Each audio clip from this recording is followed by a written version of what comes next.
Getting customer feedback helps you validate your idea, avoid building the wrong thing, and figure out whether you're solving a real problem that people actually care about. So how do you actually do that? Don't overthink the format. The goal is to get accurate customer feedback to help with the solution you're building. The earlier you build this habit, the better your product will be and the fewer wrong turns you make along the way.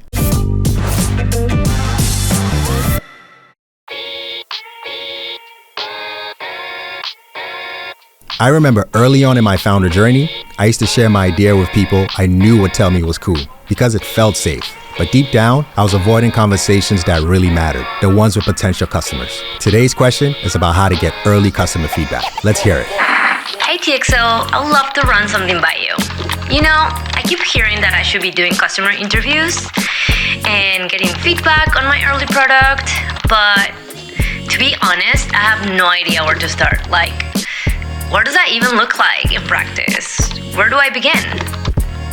Thanks for the question. Talking to customers is one of the most important things you can do as a founder, especially in the early stages. I learned this the hard way, so hopefully I can give you a plan to avoid some of the mistakes I made. Getting customer feedback helps you validate your idea, avoid building the wrong thing, and figure out whether you're solving a real problem that people actually care about. So how do you actually do that? Here are 3 steps to follow. First, you have to identify who your customer is. Start by getting clear on who has the problem you're trying to solve. Figure out what type of person or business will benefit most from your solution, and then focus on them first. If you're not sure, write down a few guesses and treat them as assumptions. Now that you've figured out who you think your customers are, you have to talk to them. Talking to your customer doesn't mean doing a formal interview, but you have to connect with them however you can. You can reach out to them via email, DM, online forum, or even an old-fashioned way by talking to them in person.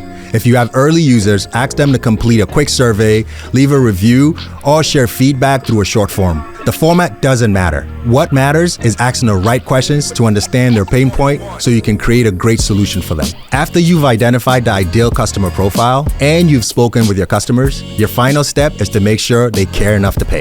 The best customer feedback is behavior, not just opinions. If someone says your idea is cool but won't pre-order, sign up, or switch from an existing solution, that's a sign your product doesn't matter to them. You want to find people who have a real problem and are willing to pay to solve it. Keep in mind, the product user and the paying customer are sometimes different. For example, in EdTech, teachers use the product, but school administrators pay for it. Still, if the person using it loves it, you're more likely to get buy-in from the one writing the check.